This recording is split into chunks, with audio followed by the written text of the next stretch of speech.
Hi there. This is Barrett from the C4 Cyber Club here at Cypress College. In this video today, I'm going to go over one of the packet tracer labs for the CIS 230 Cisco Networking 1 class. This one particularly is the PT Chapter 10 EX1 lab, or also described as Lab 10 in your assignments. But essentially, this is, I believe, during third week. So you're just going over Cisco iOS command basics, configuring routing and switches. And so that's what we're going to continue on doing here in this lab walkthrough. So essentially what we have here is a packet tracer file, which you should have open as well if you're following along. And you have in the PT activity, we have this completion bar. We're currently at 5%, so we need to get this to 100%. And essentially, we will be referencing this handout, which essentially gives us all of the configurations that we need to make. We have two columns here for the switch configuration and then also the router. We have some information regarding the server IP address and the PC1 IP address. And so we'll just go ahead and take all of this device at a time. Now, I believe you also have a document that was supplied to you with a step-by-step of the commands and all that. But what I'd like to do in this video is just let's just reference this handout and let's see if we can get the configurations matching to what is listed here. And you'll notice that a lot of these are essentially the exact commands that you need to configure these devices. So first things first, my first instinct would be to, let's configure the server IP address. Let's configure the PC1 IP address. Now to do that, in Packet Tracer, we just come over to server 1. We'll go over to the desktop tab and just go to IP configuration. So we could set the IP here. So this one's going to be 21.0.0.2. The subnet mask will autofill. That's good. And while we're here, we should also set the default gateway, which will be 21.0.0.1. And of course, this is going to refer to this side of the router, which is going to be Gigabit Ethernet 0/1, and that's 21.0.0. Now, let's go over to the PC1. Same thing. We'll go to Desktop tab, go to IP config. IP address of this we'll reference in the top right corner here. It's 20.0.0.2. Subnet mask auto completes. Default gateway here will be 20.0.0.1. Whoops. Now you can see the trend here. The default gateway is always going to end with .1. So you have, the network portion of the IP address followed by the host portion, and that default gateway will always be at .1. Then you see this first PC begins at .2. Okay, so we're already at 23 completion here just by setting up the IP addresses of both those end devices. So now let's move from left to right. We'll go ahead and configure the router. I'm going to open up the router iOS command line interface. Okay, so now we essentially just want to go down the list here and set what is needed to be configured to make this a working network. You see these red indicators here. We need to turn those into green. So we need to make sure everything is set up properly. So first things first, we want to type enable to move into user privilege mode.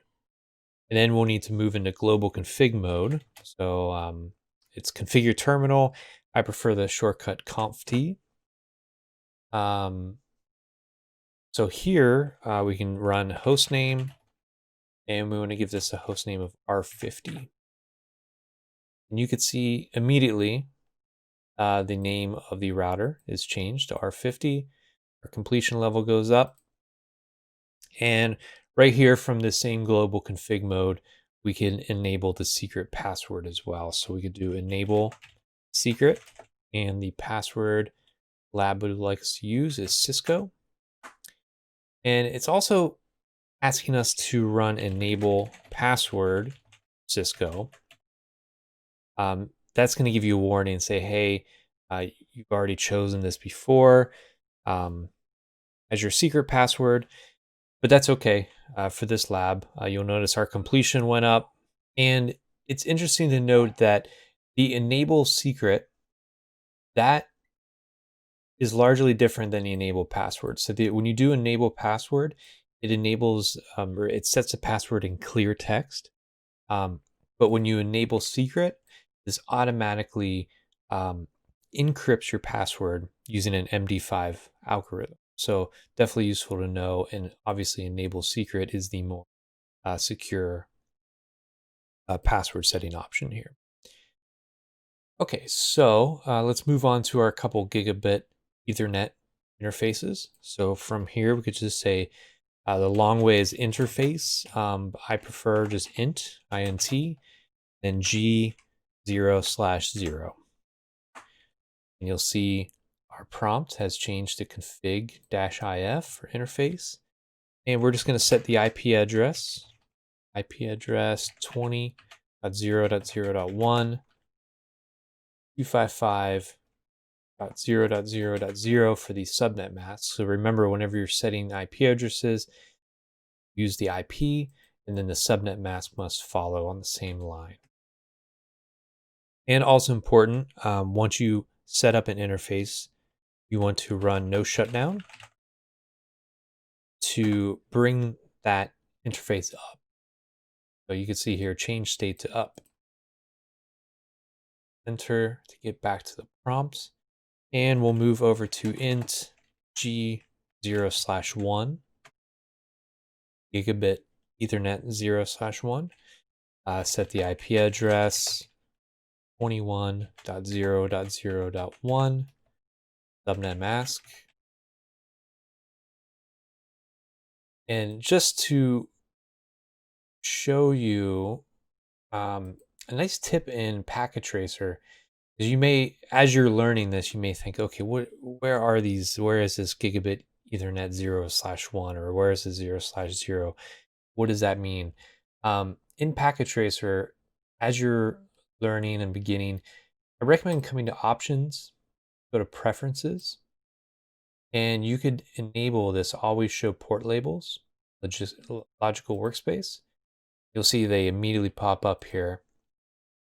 And this is what we're referring to here.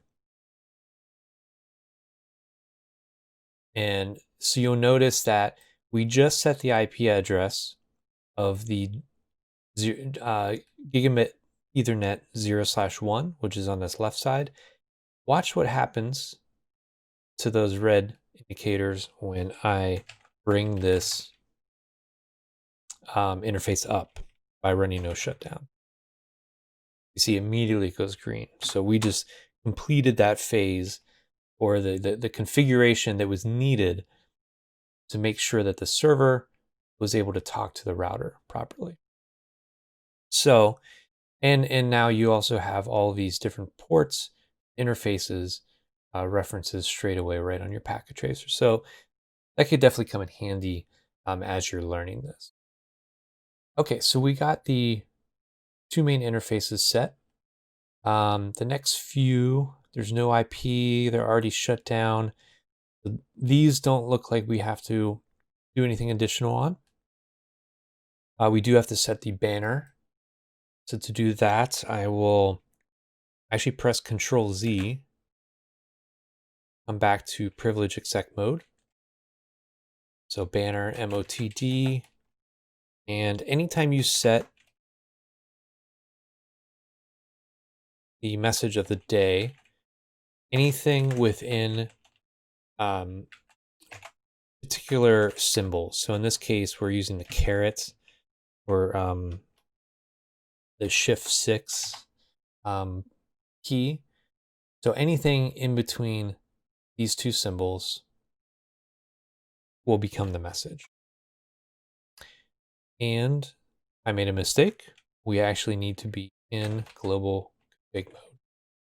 Let's do conf t, and let's go ahead and run that again. Banner motd, unauthorized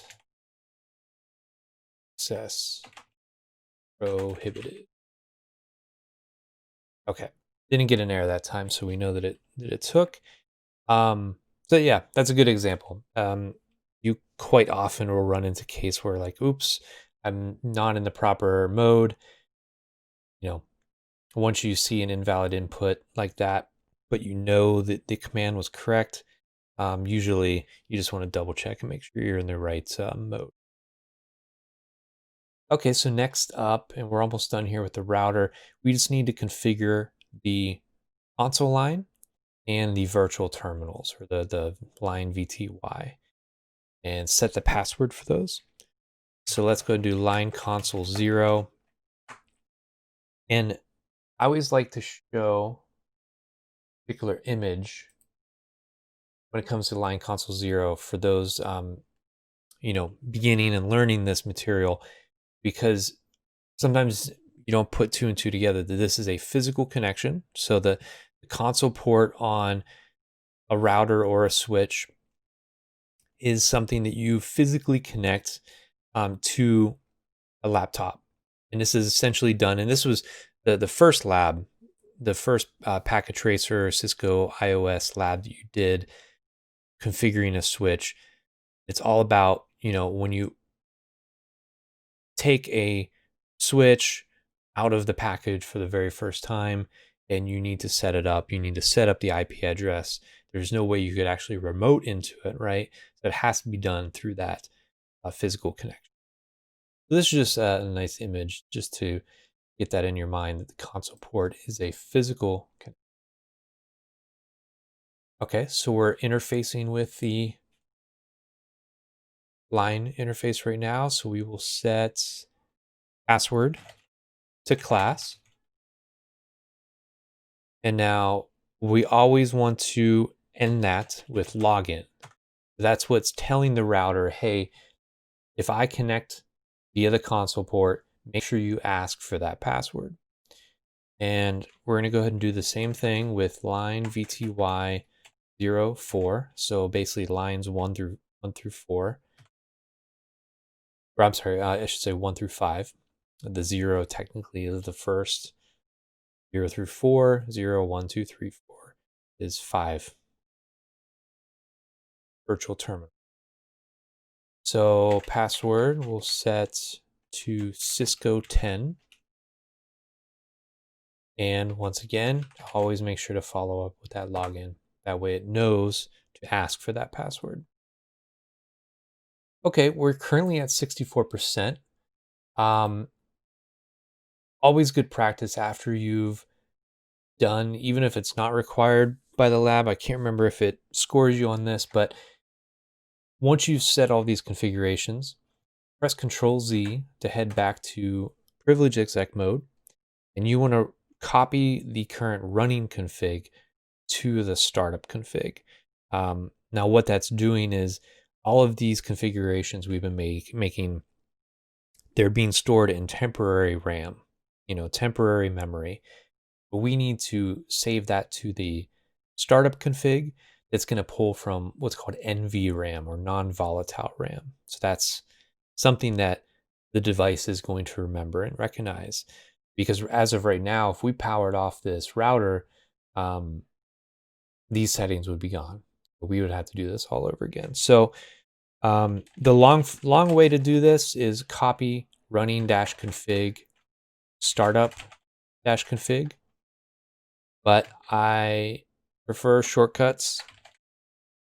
So you could do copy run start. Very easy to remember. It's going to ask you destination file name, startup config. Yes, we'll keep that at the default. So you just press enter. See building configuration. It's good to go. And we could even just go ahead and reload that. You'll see actually while it's reloading, the is gone right now. Our completion dropped way down. But back in just a moment. Okay, there we go. So we're back. And we'll see now, we see our banner message here. It's asking us for the password, which is class. If we chose enable, we'd have to enter in Cisco, the password there. Yeah, so it looks like we're good to go on the router. We'll come over to the switch. And pretty much going to be similar settings here. So first thing we want to do, host name. We do enable, move to privilege exec mode. Configure terminal, move to global configuration mode. Host name S100. That changed immediately. Prompt. Enable secret. Password Cisco. So remember, this is the command that automatically encrypts this using MD5 hashing algorithm. Enable password Cisco. Remember, this is going to save this password in clear text, which is not very secure. Okay, all of these interfaces are shut down. Pretty much the first interface that we need to set is Fast Ethernet 20. I can do int, or short for interface, FA 0/20. And we need to enable switch port mode access. I don't think that is needed for the completion, but that's okay. And then also on interface, Fast Ethernet 0/24, we need to set that to trunk mode. And yeah, actually, it doesn't look like that is necessary for the completion of the lab as well. I know a lot of you are probably wondering, what the heck is a trunk? Essentially, oh, you know what? I just realized it's on the wrong interface. Interface Gigabit 0/1 switch port trunk. Okay, still not a part of the complete lab. But anyways, as I was saying, you're probably wondering, what the heck is a trunk? It's something you get more into CCNA2, and it relates to VLANs on multiple networks. Think of it as kind of a way for different VLANs on different networks to communicate and to create a bridge. Two networks, or two different VLANs on different networks. Okay, so speaking of VLANs, we need to set the IP address of VLAN 1. So we could do int VLAN 1. Very simply, IP address 20.0.0.5, subnet mask 255.0.0.0.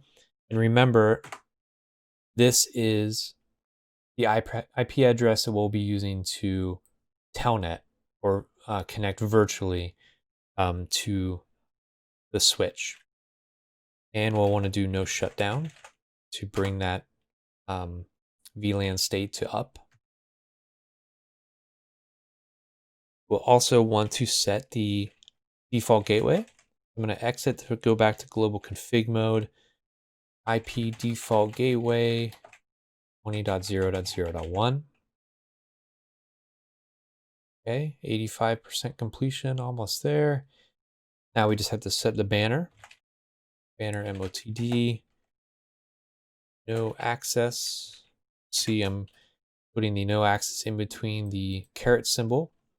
And just as an example, let's use a hashtag, which is totally acceptable, just as long as it's between both of the same symbol. Whoops, I see down arrow by accident.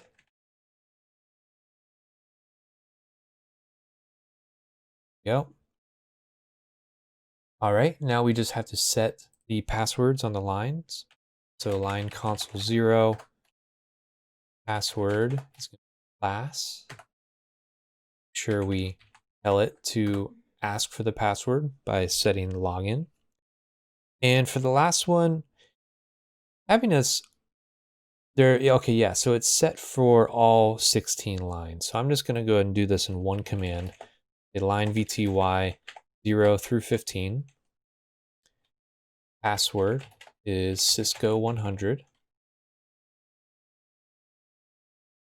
And go ahead and ask for the login. And let's see. Here's like we forgot something. So we're at completion 94%. So this is a good example. This is normal, something that happens. You tend to miss something along the way. So you can come to check results here. Go to assessment items. And let's see what we're missing. Okay, so it looks like I forgot to bring the port status to up. So we forgot to do no shut on those. So we could do that. So fast Ethernet 020, Gigabit Ethernet 01, problem. Let's come back to the switch. And this is a good example. If you forget something like this, it's easy to just come back into the switch. Do interface FA 0/20. Let's take a look at that completion down here. We should see it go up. So no shut. Okay, now we're at 97%. The other was interface Gigabit 0/1. No shut. Perfect. Now we are at 100%. And you see we have some orange here. It's still working. If you ever want to speed that process up, just get it all green. You could press the fast forward button here. See, it's all green. Cool. So we could do some testing on this as well. We could run some ping requests. So let's pull up the server 1 command prompts. And I'm going to also bring up the PC1. Whoops.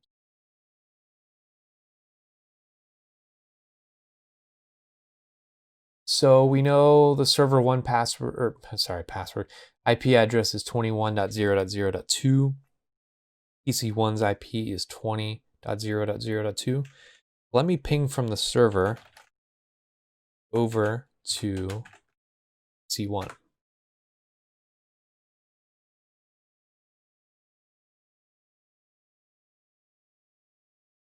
Okay, so you may notice this request timed out. This is actually kind of normal on a very first ping because it's doing a ARP request. And once that request returns, then you'll see, okay, then it can communicate properly there. If I reran that ping, you're going to see get all 4 results now. And I could do that from PC1 over to the server. So I could do ping 21.0.0.2. And you see, get those ping results there. From the PC, I could telnet into the switch. Remember that IP was 20.0.0.5. That is what we set up for VLAN 1.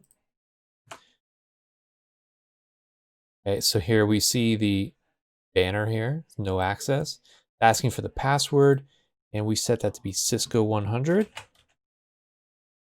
And there we are. We are at S100 switch. I could do enable. It's going to ask me for that password at Cisco. I could show running config. So this is how you can also remotely connect to a switch to do configurations as well.